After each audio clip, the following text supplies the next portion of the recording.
What's going on, everybody? Welcome to the Talking in Ovals podcast. Running fans, throwing fans, jumping fans, all around athletic fans, you are all welcome here. Hello. Hope you are having a wonderful Monday, September 19th of 2022. Before we get into the fun stuff, before I bring Hyatt in here and say hello to him, like, share, follow, subscribe, give us a rate 5 stars on Spotify and iTunes. Spread this word of mouth to all your other trackies, running nerds, jumping, throwing people that love all that type of stuff. Let them know the best damn track running podcast on all around that you can hear is right here. And we are the best for a few reasons. And I'm going to start saying that, Hyatt. We are the best. We're just going to throw that out there. We're going to lay the gauntlet down to every other running and track podcast. But Hyatt, how are you? How's everything going? I am so excited as a former distance runner and coach. The fall season cross country, I cannot wait to see all these kids run. College, high school, it's going to be fantastic. Yeah, we've noted a little bit that the cross-country season's already gotten underway around the country, and the times have just been absolutely incredible coming out of the high school ranks, and, college is getting underway, really. So it's about to get really, really exciting. And one of the reasons that I laid the gauntlet down saying we are one of the best, if not the best track running podcast around is because we are pulling some of the best quality damn guests that you can have anywhere. With us today, Jonathan Gault, staff writer for LetsRun.com. And I have to say, I'm not just trying to blow smoke up your ass at all, Jonathan. I apologize if it seems that way, but you're not only one of the better running and writers in the nation, you are very underrated, right? I think you're one of the better sports writers around, because I think the art of sports writing has kind of gone awry in a lot of places, but you've kept it very good in your discipline. So I have to give you a complete compliment with that. Oh man, that's the best intro I could have asked for. So thank you, Alex. Very kind. Yeah, I really appreciate you coming on. Now, first things first, I want people to kind of know, people that don't know, if you're listening to this and you're a running fan, if you don't know who Jonathan Gault is, shame on you.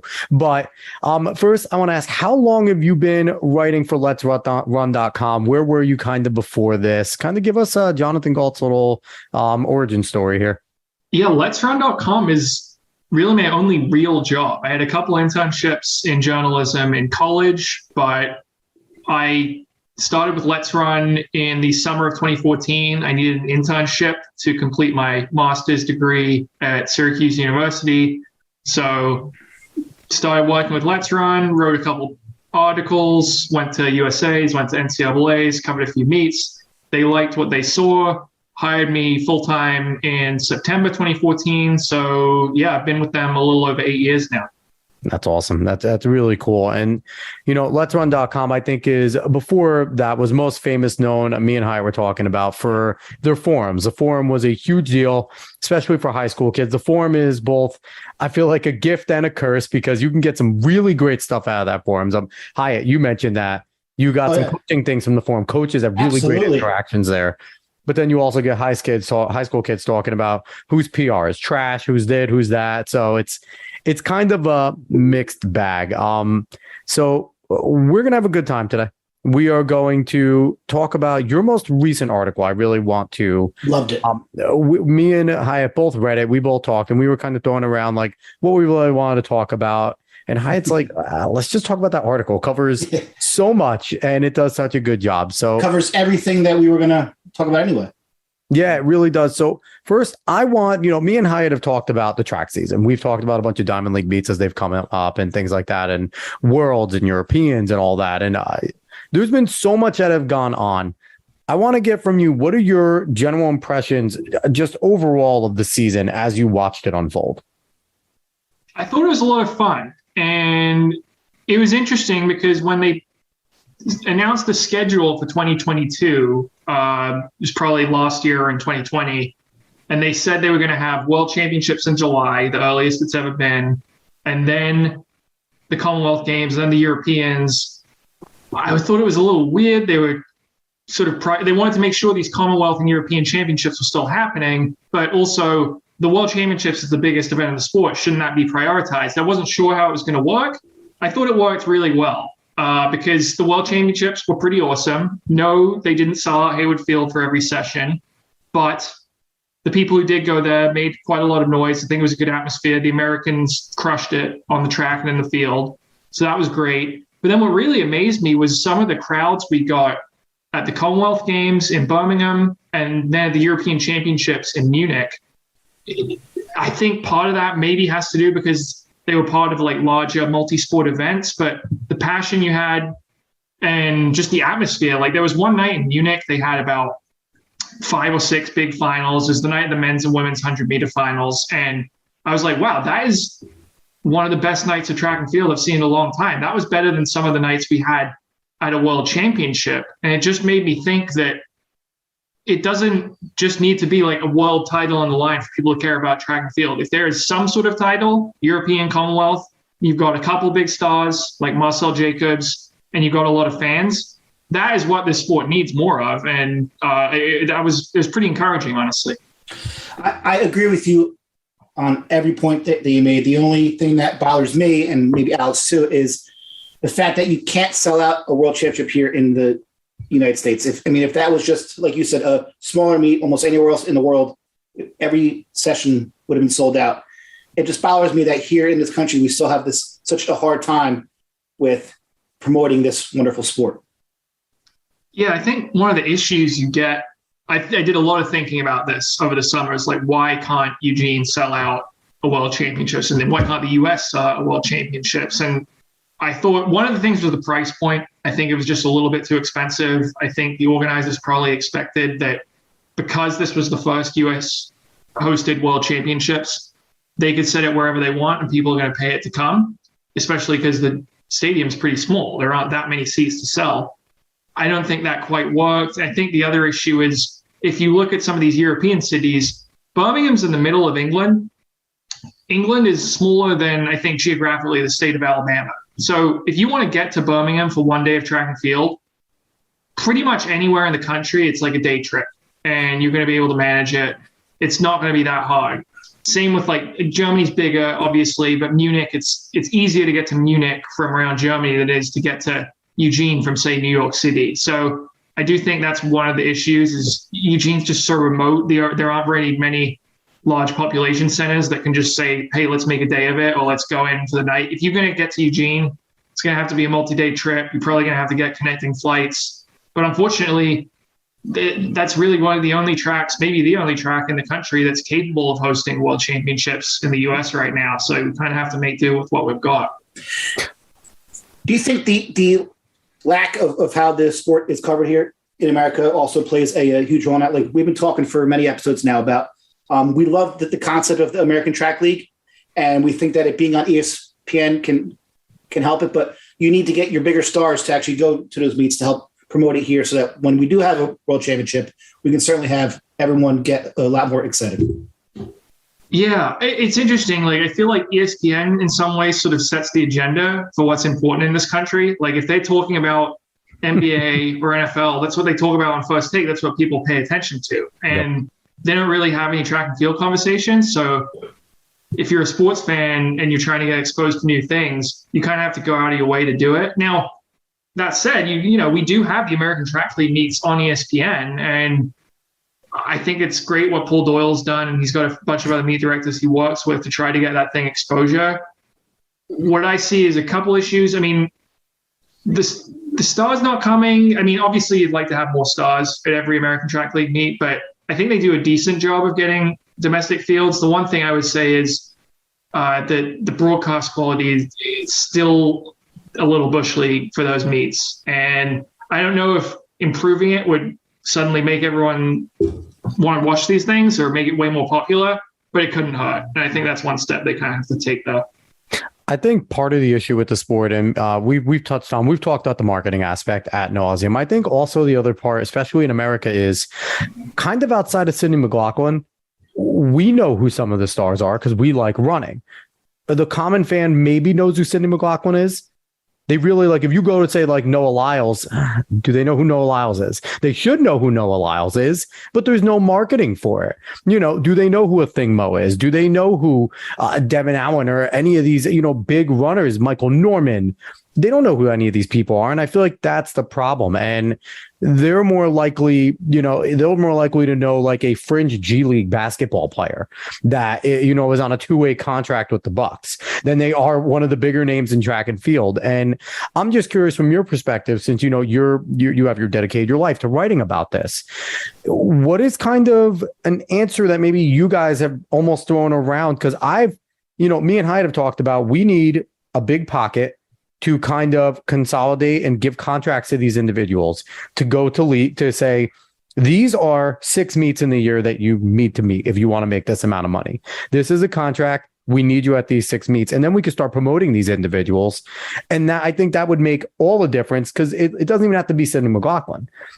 It could be like the American Track League individuals. They're high quality athletes. The times are fairly decent at these meets. There's still world-class times being put down at these meets. But it's the same issue that we always see where we don't know who's going to these meets, where Diamond League, there's a ranking system, there's a scoring system. You kind of know at which meet you're going to get the bigger runners.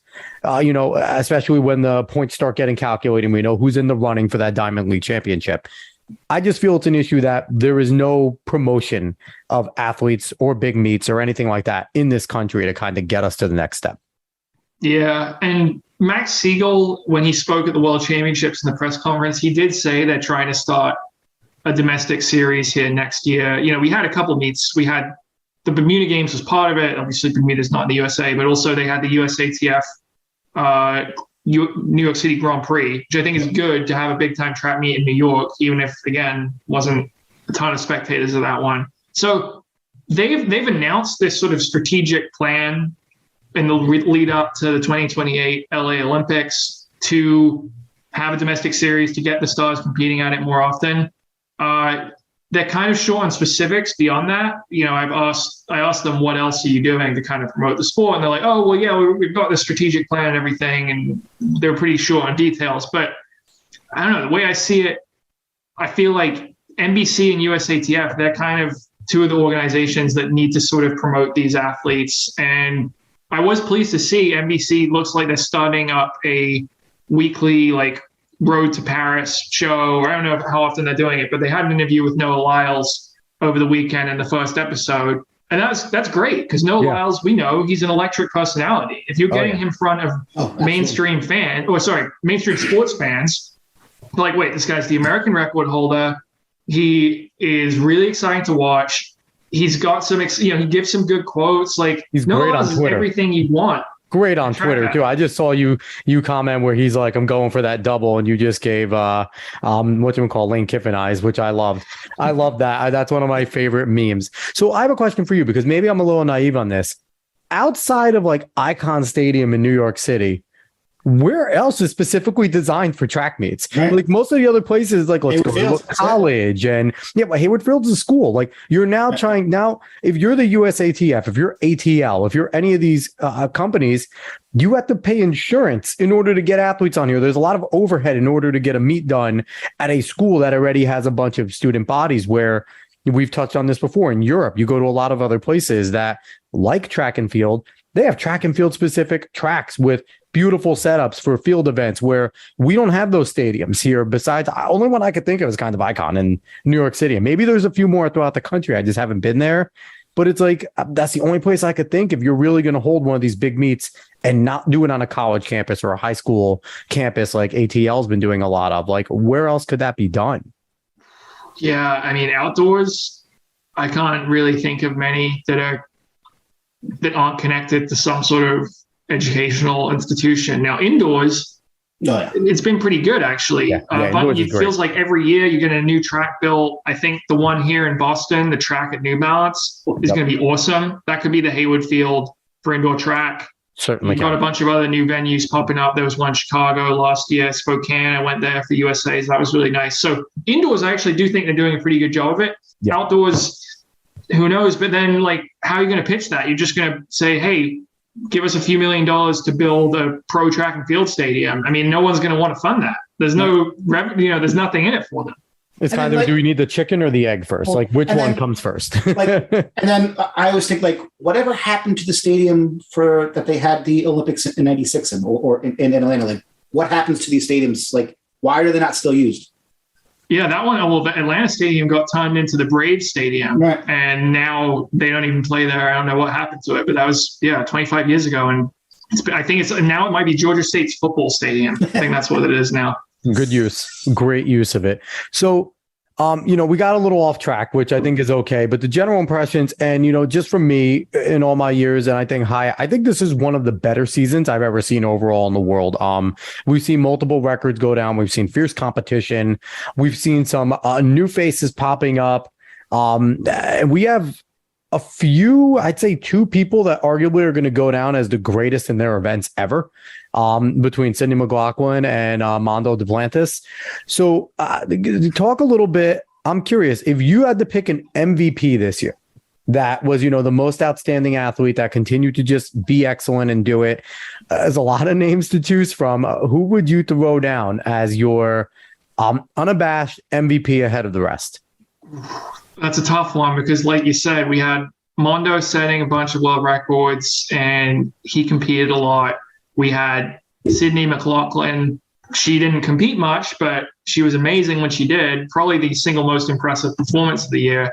And then you had Shelly-Ann Fraser-Pryce, who greatest 100-meter sprinter in history with her greatest season. And she doesn't break the world record. She doesn't even PR, but she runs in the 10.6s week in, week out. It just took the consistency is amazing. Now, I don't know. I feel like disclaimer to any of you runners or anyone listening: if Jonathan doesn't pick you, please still give him the interview. He's not being mean. Yeah, just gotta be objective here. I feel like Mondo. Yes. There's the world record indoors, world record outdoors. It was the final thing of each session, and he just ended it in the perfect fashion. He only lost once all year. He did set another world record indoors before the World Championships. I think I have to give him the edge over Shelly-Ann Fraser-Pryce just because of those world records. So I think I'm going to go Mondo. I would agree, strictly because of one main point that you said. He competed almost every single week. Sydney was amazing, but I think she ran like 4 or 5 times all season. So it's kind of hard to give the MVP. I like to go with the person who's there all the time, who's consistent, who's competing week in and week out. Now, where does Matt Nielsen fit into that? Who ended up finishing second consistently to Mondo Duplantis? I think I got his name right. Chris Nielsen. Sorry, Chris. Chris Nielsen, who consistently finished second, I think, almost in most meets to Mondo. Does he get like Mr. Consistent outside of Mondo in terms of part of me feels bad for the guy because he would be winning a lot more if Mondo Duplantis didn't exist right now. Yeah, I mean, he wouldn't be breaking records or anything like that, but yeah, he's the second best pole vaulter in the world, and it's in some ways you're like, you can't feel that sorry for the guy. He's still like amazing. He's still getting all these medals. He's showing up, performing, but yeah, he certainly would get a lot more attention, especially he's an American being best of the world around here. We would talk about him a lot more. So, yeah, it's a little unfortunate that he has to overlap with probably the greatest pole vaulter we've ever seen. Yeah. But that's sometimes how it goes. It's like at least you feel for Dalila Muhammad because she at least got her time at the top and then Sydney took over. Chris has been competing against Mondo in since college, beat him. If you remember, Mondo's only year in the NCAA. Chris Nielsen was the NCAA champion that year outdoors. But it's going to take maybe a Mondo injury or something for Chris Nielsen to ever win a global title because Mondo is just redefining what's possible in this event. Yeah, he's incredible. He's absolutely incredible. So I'm going to lay the gauntlet down for you right here just for fun because why not? Sydney McLaughlin or Thing Mo, Open 400. Who do you have? I'm taking Sydney. Me too. Because, we saw a Thing Mo run the 400 last year, right? And she was really good, 49.5. I think she really focused on it, could go a little faster, but Sydney, I'm very confident could run sub 49. Maybe if you put her on the track, like this year, I'm pretty sure she could have run sub 49 this year. So I would love to see it. That's what I think would be great for the sport is if at the 2023 Worlds in Budapest or the 2024 Olympics in Paris, we get those two and Shawnee Miller-Weibo all sparring off in the 400. But yeah, I'm taking Sydney. Me too. And Femke. You got to throw Femke Bowl in there. She needs to be included in there. So that kind of segues into our next thing. Best newcomer. Best newcomer breaking onto the scene. There's a few candidates there. We mentioned Femke. Arian Knighton can certainly be somebody that would be included. Who do you have kind of as the best newcomer breaking on here? Yeah, I guess, I don't know. I gave a similar award in my article to not Femke Bol, to Toby Amazon. I don't know if you consider her a newcomer because she's been on the circuit for a couple of years, but the way she made the leap from, pretty good. She was an NCAA champion, fourth of the Olympics, to now 12-12 in the 100-meter hurdles and the fastest of all time. I don't know. Is that a cheat, or does that count? No, that counts because it's kind of breaking into that world class. Because if you're just kind of, and this is not to be mean to any of the people that kind of qualify for meets, but then don't really to have any spotlight. Toby's done that. She did float around for a little. Now she did break in. So I certainly consider her a best newcomer because now we have to see what she does next year and the following years. It'll be exciting to see her. Anyone else that you have that kind of would throw into that group of top newcomers that we should be looking forward to? I think Mary Moraa. I would give her a shout out. She was the bronze medalist in the World Championships, the 800 meters. She beat Keely Hodgkinson in the Commonwealth Games to gold and won the Diamond League final as well. She's a couple years older than Hodgkinson and Mo. She's 22, but she's not someone who had really been on that many people's radar until this year. And suddenly she's taken what we thought was a 2-horse race in the women's 800 and turned it into a 3-horse race. Now, obviously, I think Mo hasn't lost either of them yet, Hodgkinson or Moraa, but she really went from someone only diehard track fans would have known a year ago to now someone, if you're watching a Diamond League, she's one of the stars. So I'd say Mary Moraa. Certainly. After reading your article, I just want to start off kind of where you started off.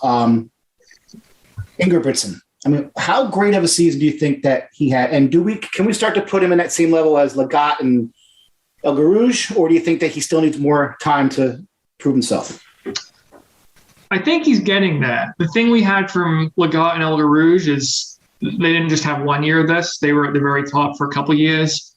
And we're a few now. I mean, 2020, I think he would have been probably the second best guy in the world if there was an Olympics that year. He did win the Olympics last year, and now he's the world champion in the 5,000, silver in the 1,500.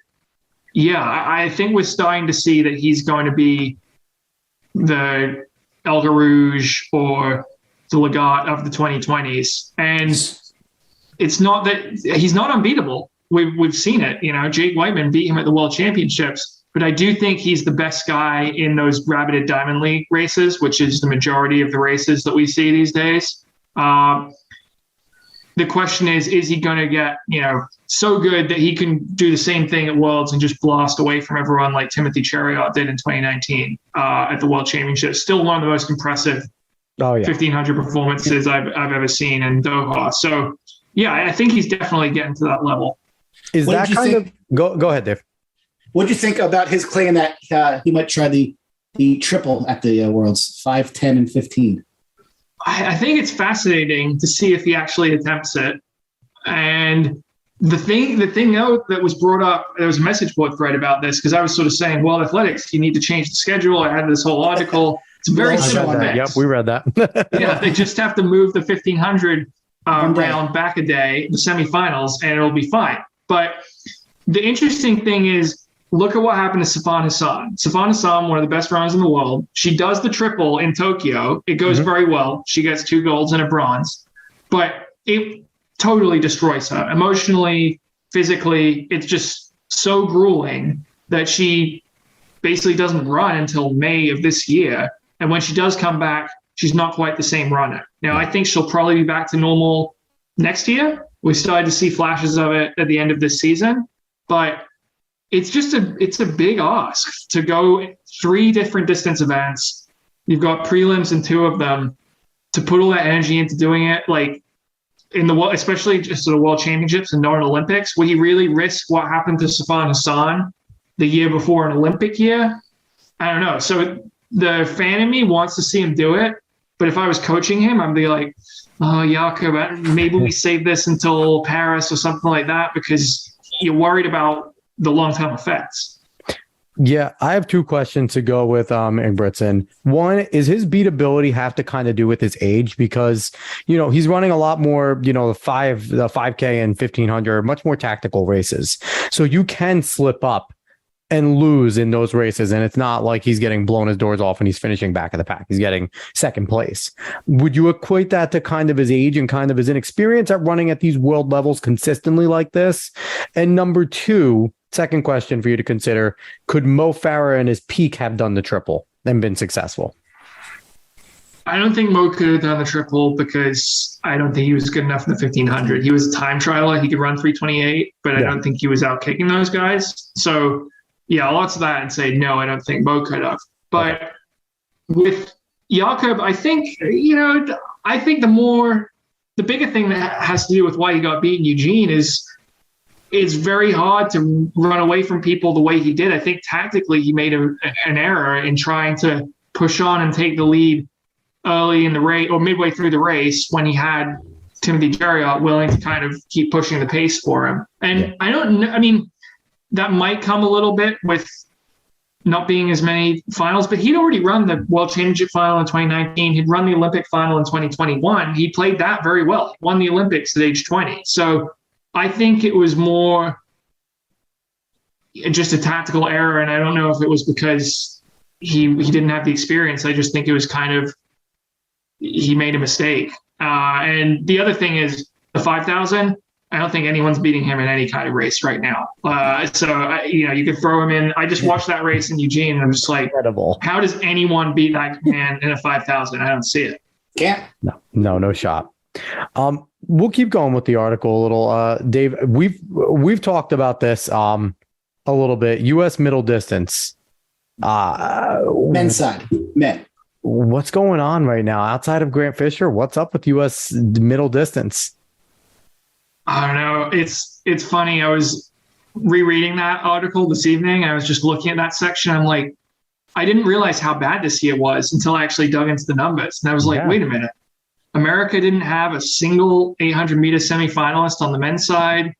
They only have one guy in the 1,500 final, and he finished 12th. How long has it been since America hasn't at least had somebody in the semi? Because we've gone from Nick Simmons, we had Dwayne Solomon, we've had it's just been a constant, at least somebody threatening that's running a sub 144 and at least putting themselves in the mix. Yeah. Do you have any knowledge or any in your head? Can you think how long has it been since we haven't had someone at least in the semis? It's never happened. This was the first year. I looked it up. I was going through every World Championships before, and this is the first time it's ever happened. So, I don't know. I think I don't want to totally sound the panic meter, the panic alarm. Obviously, this year wasn't good if you're an American middle distance fan.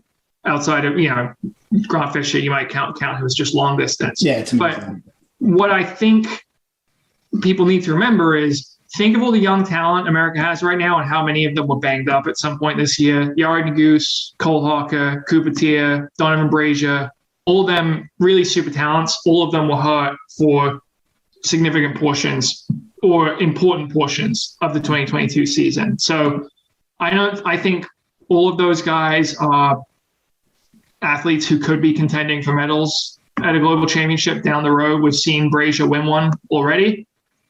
They just need to stay healthy. And I think for the other three, I'm fairly optimistic about it. For Brazier, I'm starting to get worried because we saw in 2021, he shows up to the Olympic trials, but his foot wasn't ready. And, he finishes dead last in the final. 2018, he had to shut that season down after indoors because he got hurt.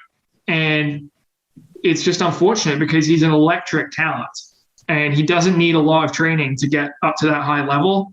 But he needs to stay somewhat healthy, and he hasn't been able to do that the last few years.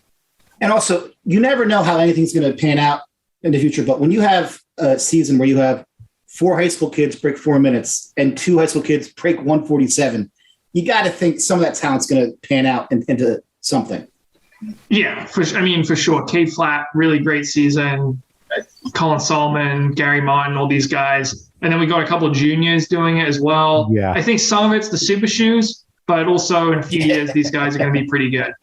Shoes definitely. Certainly. I get concerned with Donovan Brazier because, yes, he's had the injuries. I also think it's a little bit mental at this point with him. And I'm starting to question a little bit, it's tough to question someone's mental toughness when they run an 800 for a living because you have to be a mentally tough person to do it.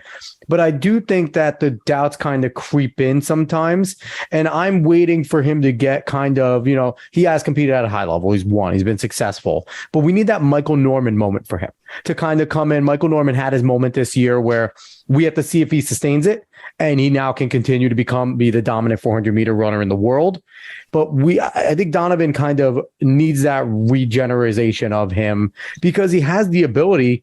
I think he has the ability to be the greatest 800-meter runner in the history of the United States. He has that physical gifts. But, man, we just need to see him out there. Like, I love Donovan Brazier coming up. And now it's just kind of every time he steps out there in a meet, you question who you're going to get. What are you going to see there? I don't know if I feel that way because I feel like if we get a healthy Donovan Brazier, I'm pretty sure what we're going to get. And we just haven't we saw it a little bit indoors this year. He was running the 400, but he looked pretty good at USA Indoors to me. And I was like, hey, this is great. He was feeling good. I do agree early in his career. I do think he might have had some, I don't know if I would call it struggles with mental toughness, but just it was difficult. He was being thrown into a difficult environment at a young age, and he didn't always respond in the best ways. I think he's better in that department now. I just think his body isn't allowing him to do the things he wants to do. And the way he reacted at the Olympic trials when he finished faded to last place after being on the team with 200 to go, I was actually really impressed by his post-race press conference. He gave, he sat there, he took everything. It was an emotional moment, but he didn't storm off or anything, which is something he might have done as a younger athlete. So I think mentally, I feel pretty good about him. It's physically, I'm just worried. And last for me about the middle distance, Matty Centrowitz, how much more are we going to get out of him? 33 years old. That's not young in running, especially. Usually guys turn in their mid-30s and they're like, cool, time to go marathoning. So how much more are we going to kind of see out of Matty Centrowitz where, Hyatt correctly points out possibly one of the best tacticians we've ever seen in terms of the 1500. Like his talent isn't necessarily blowing your doors off. It's making you run his race, which for some reason, people love to run Matty Centrowitz's races for him, and then he just goes and beats him in the end. But what else do we see out of Matty Centrowitz in the tank coming off of his injury now? So that's a huge question, right? I think he's got at least one more U.S. team in him. Like we look at Evan Jager. Now the steeplechase isn't quite the same as the 1500, but Jager I totally wrote off, and I was just like, nope, sorry, he's lost it. It's been too much time away. He just can't stay healthy.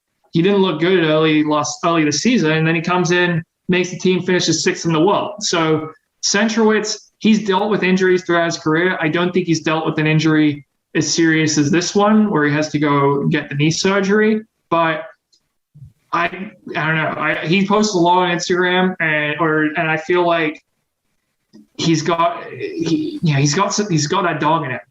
He's still got I want to show these young guys they're coming in, Cooper Tier, Cole Hawker, the young Oregon guys, they're taking over the event. But I'm the Olympic champ. I've got 5 U.S. titles. I'm not done. So I think he's got one more team in him, and I just hope he's healthy next year so we can see him go at them. Because remember, last year, we're only a year away from him running 3:49. He gets second, finishes just behind Cole Hawker in the Olympic trials final. Those two were way better than everyone else in that race. That was only 1 year ago. So I do feel pretty good about his chances of getting back and making a team if he can stay healthy next year. I don't think 33 is that old. I mean, there's been plenty of people run the 15. Look at Bernard Lagat. He had a great career after the age of 33. So I don't think age is too much of a factor. I just think it's the injuries. Yeah. Nick Willis, too. I think he had to be around 33 years old when he got the medal in Rio. So he's another one. All those Irish guys have been great. Yeah, Nick Willis is a freak, though. Nick Willis was a freak of nature. Let's jump into, we're just kind of going through your article, but your article was so good and I loved it. Let's go through, the American sprinting side of it. You had a lot of positives to say about American sprinting, and man, they deserved it. If people did watch Worlds, Yeah, it was the American Sprinting Show. Talk about kind of, American Sprinting coming back, and what can we expect going forward with them? Do we think we're going to continue to see kind of them put the world on notice, continue some more, or what do we got coming from them? I think next year is going to be a test, because I was praising them, and rightly so. They won every individual sprint event on the men's side except for the 400 hurdles, and they took an all-time performance from Alison dos Santos. They swept the 100 and the 200 with three entirely different guys in each event. That's pretty incredible. So we've got a lot of talent in those events right now, and they delivered on the biggest stage this year. But you got to remember who wasn't in those races, right? Of the Olympic champions from last year, only one of those guys actually ran in the final in Eugene, and it was Karsten Warholm, and he wasn't close to 100%. We saw that. Yeah. So I think what's going to be fascinating is if those guys, that's Stephen Gardner in the 400, Andre de Grasse, Marcel Jacobs, Hansel Parchment, Karsten Warholm, if all those guys are healthy in Budapest next year and going back against the Americans, then what happens? Because we saw in Tokyo, the Americans, a lot of them were in those races and got beat by those guys. Yep. And then this year they show up, and a lot of them ran better this time around. So maybe it would have been different, but we don't know. So look, America is still the dominant sprint country in the world on the men's side. And that's going to be the same whether they're getting silver and gold or if it's just all gold in Budapest next year. But I think it's going to be exciting, because you want to have them facing the world's best. We didn't quite get to see that. And when you remove the best guy in every event, the second guy in all these events was American. But now you throw the best guy back in. Is the best guy actually American, or is he the guy we had back in? So I'm going to be excited to see. I said something probably about 1 or 2 episodes ago, and all of my friends are like, you're crazy. I said, Fred Curley, to me, could be one of the best all-around sprinter that we've ever seen. Has there ever been anybody who's run 43.6, 19.6, and 9.7? Anybody who has those three PRs, to me, that's just fascinating. I don't think so. We've seen guys who've run fast in the 100. Michael Norman has done it. Wade Van Niekerk's done it, but not 9.76, So yeah, it's I don't know. It kind of depends on what you value, but all around, Fred Curley medaled in the 400 in 2019, and he comes out and wins the 100 in 2022. So yeah. I don't think no one's ever done that. So I think he's vastly underrated in terms of. Fred Curley's fantastic. He has such great range. Yeah. Are we writing off Christian Coleman for the foreseeable future? Do we see a comeback story for Christian Coleman? Because he had such promise. It was amazing to watch him and Noah Lyles go at it. And then Arian Knighton was on the back burner in high school, getting ready to burst in. And I think every running fan was like, this is going to be amazing. We're going to have Coleman and Lyles going back and forth, Knighton trying to go against him. And then Coleman ran into all of his things. And now he's a shell of himself when he does compete. But do we see a redemption story with Christian Coleman? I'm hoping you're positive on that.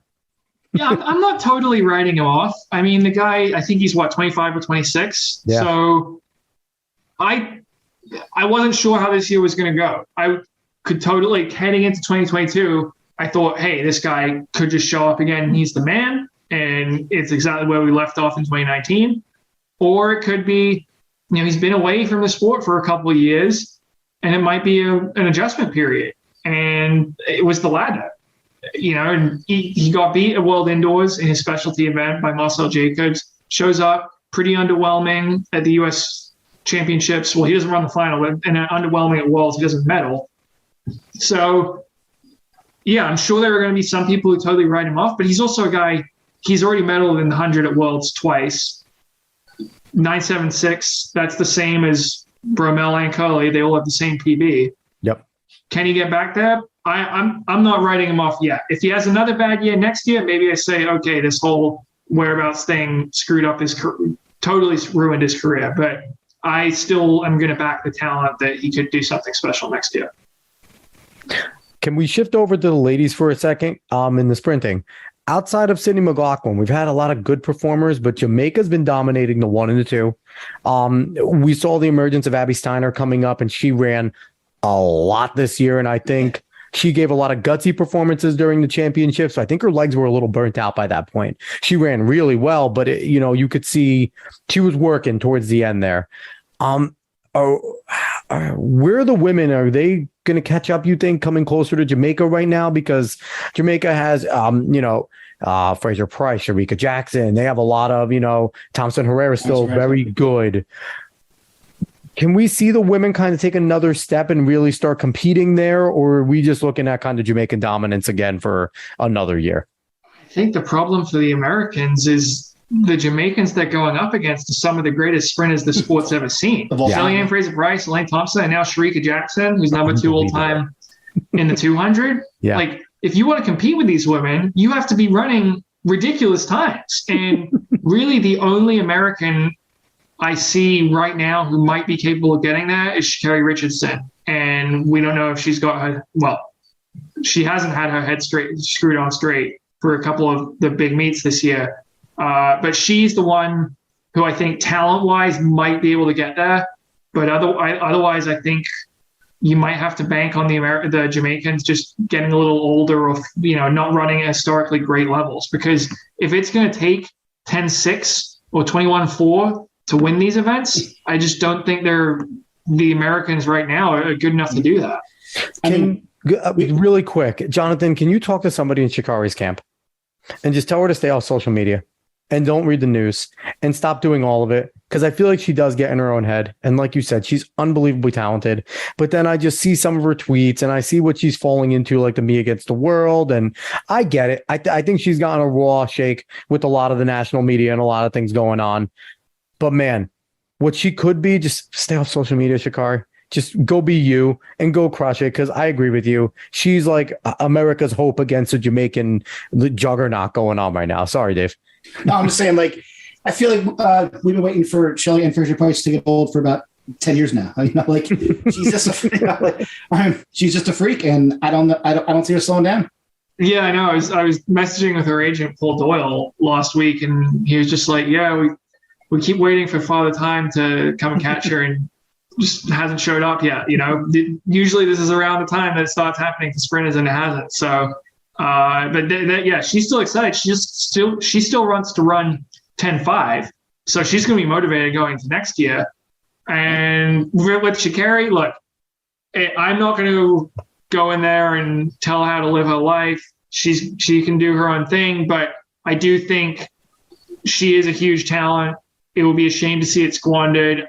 I think it'd be nice to have another couple veteran people from the sport to just offer her some advice and try to get her going in the right direction. People she might be able to be willing to take advice from. Because she has a lot of talent. She has a big personality. She can be a great thing for the sport, but you can't be going out in the first round of USA's in the 100 like that. It's just, it's a shame to see that. It really is. Yeah. Off topic a little bit here. What do you think of the pacer lights that they had, where they would show the world record on the lights and the pacer on the track? What did you think of those? I hated those.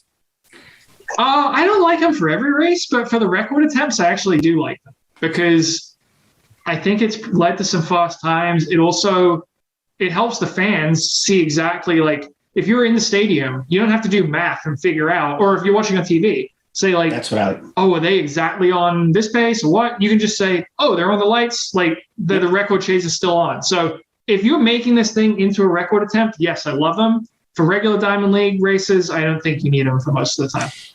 I love it for fans watching it on TV. To me, it is the equivalent of when the NFL put the yellow line for the first down marker. You know exactly where they have to be and what they have to do.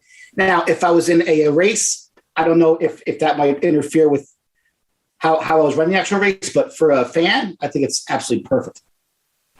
We're going to continue jumping down here. You had Femke Bowl in here. You had a thank you for racing award, which I found interesting. I want you to talk about what went into the thought process of the thank you for racing award, because I thought it was a pretty nifty bit of writing you did here. Wonderful. Yeah. Well, we just complain, I feel like all of us in the media, about, this star's not showing up to this meet and this person's not going here. I know maybe that's just the way I think about it, because I know I talk about that with my boss, Rowan Weldon Johnson, on the LetsRun Track Talk podcast that I do. We're always talking about, like, why isn't this person showing up? Oh, it would be the Diamond League final would be so much better if this person was here. So I just wanted to shout out someone who actually embodies all the things we asked athletes to do, which was Femke Bol. She shows up, she runs multiple events at every big event. She runs World Indoors, she runs World Outdoors, she runs Euros, she runs the Diamond League, and she does them all really, really well. So I wanted to say, hey, first, this was a really impressive season, even though she got the pants beat off her in the World Championship final. That's Sydney. What can you do? Yeah. Everything else, she was phenomenal. And I also think it's good because it shows some of these other athletes that, hey, if you're really good, you actually can run all these events and run them at a high level. It's not just going to ruin you for the end of the season, because she was running great indoors. She ran great in the middle of the outdoor season. She ran great at the end of the outdoor season. So I just wanted to give her some acknowledgement for that. And then on the absolute contrast, you have your Harry Houdini Award. I was shocked. I live in New Jersey, where I think Mo and Sydney McLaughlin are from. So I have a lot of pride in them. I just would have loved to have seen them race more. And Mo, we didn't see. She didn't run one race after the World Championships. Like, is there any reason? Like, did you ever hear any reason why she just stopped running for the season? Was she hurt? I mean, I didn't hear anything. So I'm just curious, if you know anything, or that was just a choice that her and her camp made. I reached out to her agent and he didn't respond to me. So I think that's the frustrating aspect for some of the fans, is not just that they're not racing, but we don't even really know why. Like Sydney McLaughlin and I think Mo, two of the biggest stars, McLaughlin ran one race off the World Championships. Mo ran none. And I follow the sport for a living. I don't know why they shut down their seasons. They have provided zero explanation. So I feel like that's just kind of a bummer for fans not to see them compete, and then also not to know. Like, look, if there's some personal issue they're dealing with, they don't need to come out and say, like, hey, this is XYZ happened. They can just say, hey, I'm dealing with a personal matter, or hey, I had a great season, accomplished all I wanted to. I feel like I need a break. It's been mentally or physically stressful for me, and I'm going to end the season. I think people can understand that, but when you just have them not competing at all, it's just a little frustrating, I think, for fans. Absolutely. It certainly is. And, I want to pick your brain about that, because you've been doing this for a living for a little bit. And I remember as a runner, I ran in college, Dave ran in college, you also ran. One of the best parts about it was competing. And it wasn't, I don't want to train all the time. Like, don't get me wrong. Some of the training sessions as you get into college are great, because it's a good bonding session with your teammates. You go through a grueling interval session, and it's like, all right, we got through it. We did it together. Like, some of that's great, but nothing's better than competing. You've been looking at this. What goes into the mindset when certain people become pros, or even in college when they know they're going to get to that level, and then they really become picky and choosy, and there's a lot more training time? Do you feel, is that more the athlete or the coach, or a combination of both, that kind of, I guess, comes into a kind of like a protectionist way of just kind of like protecting themselves and really being methodical and picking their spots? I think it's usually the coach. That's my experience dealing with athletes. Is most athletes who get to this high level have a lot of trust in their coach, especially when they're performing really well. They will listen to whatever the coach says. And if the coach says, hey, we're going to focus, we're going to put all our eggs in the World Championship or Olympic basket, and we're not going to pay attention to anything else, the athlete they'll buy in. And you need to do that as a good athlete, to buy into your coach and what they're selling. But if the coach believes that's the only thing that matters, that's what's going to happen with the athlete, and they're not going to race as much. So and look, you can't argue with the results. Look at what Sydney McLaughlin's done at the World Championships. Look what I think Mo has done at the Olympics and the World Championships. Their coaches obviously know what they're doing. Oh, yeah. But I think that sort of mindset, and also like Sydney, look, I'd like to see her running these Diamond Leagues. I think it would be great if she ran in the 400, but what are we going to see from her in a Diamond League 400 meter hurdle that we haven't already seen? When you get to that event, she's basically destroyed her event. There's no worlds left for her to conquer. And so I could say, well, all right, yeah, it'd be kind of fun to see her stomp everyone, but maybe she might not view it that way. Like, why would she care about going there and running 51 seconds and just obliterating the field? Like, these athletes, they're driven by, they have goals, and she's accomplished like a lot of them. And so much so that most people in the sport now think she either needs to take on a second event or lead the event she's in because it's no longer interesting or competitive. And I think she kind of feels the same way. She needs something else to challenge her. So is running a few extra meets in Europe after Worlds really going to challenge her? Not in the 400-meter hurdles. So I can understand maybe why she might skip it from that perspective. Are you surprised that sponsors don't have more of an issue with these athletes not running more races? A little bit, and maybe, is that telling that the exposure they're getting from running professional track meets outside of the World Championships or something like that really isn't that much? Like New Balance will still use Sydney in marketing campaigns. Gatorade she's still in Gatorade commercials. Like she's got 1 million followers on Instagram or something like that. Like they still have ways of getting her out into the public eye. And running in a Diamond League race, is that going to get that in front of that many fans or that many potential customers? Maybe not. So they might think, hey, if you're doing what we're paying you to do, and you're getting all these accolades next to your name, world record holder, Olympic champion, that you don't need to show up to every race. We can just pump you up in other ways, Right.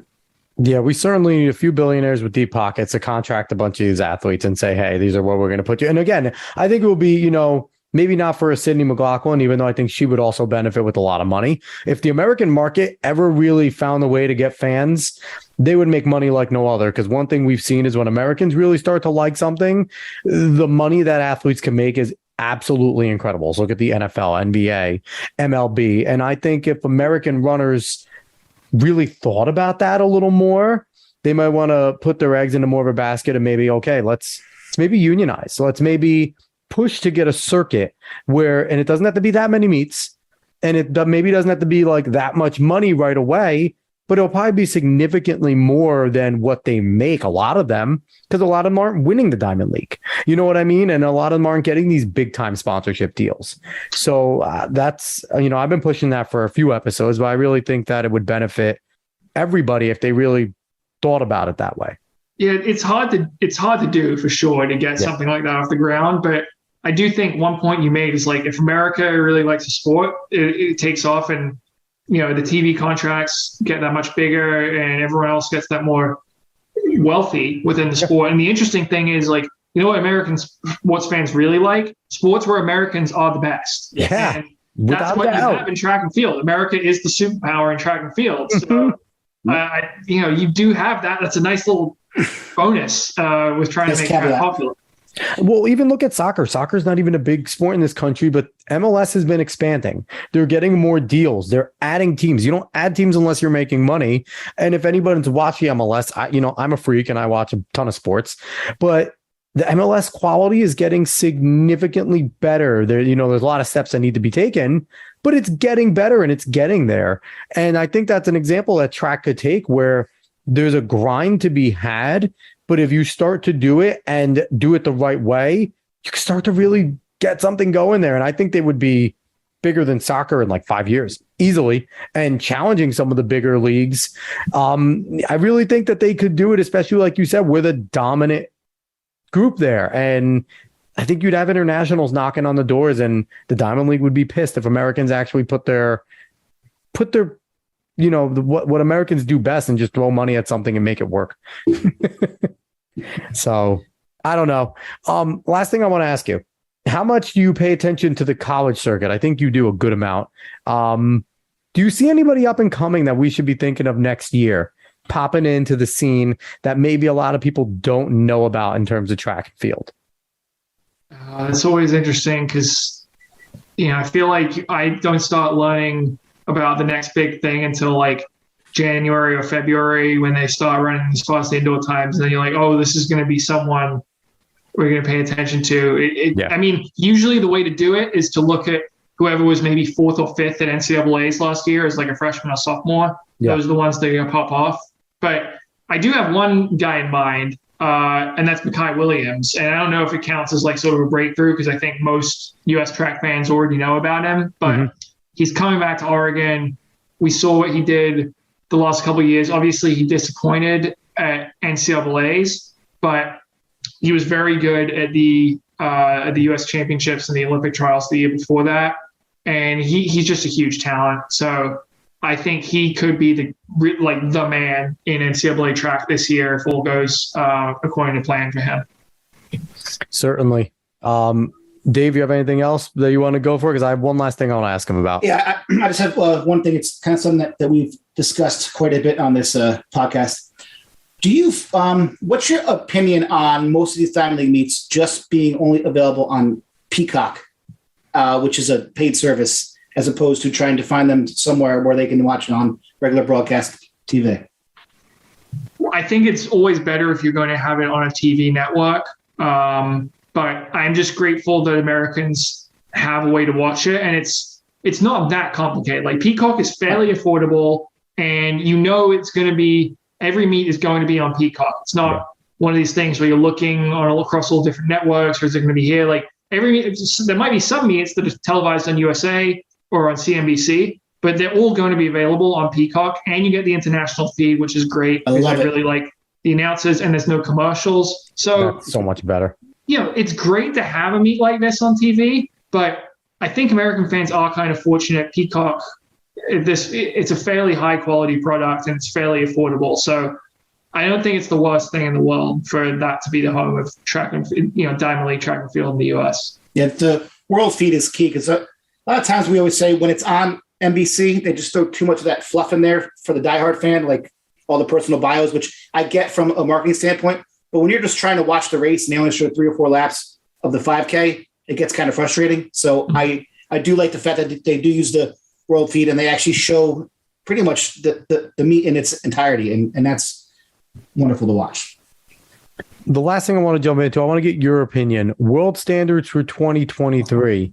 Hyatt thinks they're too hard. I love them because I think you get the world's best because of this. I know they've definitely jumped up in difficulty, but what do you think about the world standards? They're hard, but they're hard for a reason. World Athletics really wants to go for these world rankings. They want to use the world rankings to pick the world championship teams or the entrance in a lot of events. And the way you do that is you have to keep setting higher standards because clearly the athletes keep rising to the bar. And for the very, very best athletes, it's not going to change anything. They're still going to be there. But I'm going to be interested to see how it works out because this year we still had a lot of athletes hitting the stands at a lot of events, and it's not going to be the case next year. And I want to see how it affects the team selection. Is the U.S. sending a team that, that's doing what they did in the men's 1500 this year, but in multiple events where they're sending, first and sixth and third or something like that because not enough people have a high enough world ranking. So I don't mind it, but I also I'm not sure what it's going to look like. Is this going to hurt some of the college kids who might be really, really good, but not have quite a high enough world ranking because these college races don't get taken into account, like Jonathan Davis we saw earlier this year in the 1500. So I don't mind it, but I'm also curious. I'll be watching closely to see what happens. Yeah, I definitely think that it could certainly hurt the chance of an athlete running multiple events because they would have to get the standard in both events. So, can Ingebrigtsen get the qualifier in all 3? I mean, he can, but he's going to have to run 3 fast races and then still try to have his training ready for that time to run the triple. So I do think that from a fan's perspective, it could hurt that. And there are some smaller countries that might not, they won't have athletes feel what it's like to be in the world championships because they might not have anybody who has the chance to make it in. But that's just me. Yeah, Hyatt's a little more of a romantic thinking about the smaller countries. I just think if you're not fast enough, you don't go. That's just me. I'm kind of a jerk in that sense. But yeah, I think that wraps up this episode. Jonathan, thanks so much for coming on. I appreciate it. Thank you so much. We're both looking forward to this so much. I don't think it disappointed at all.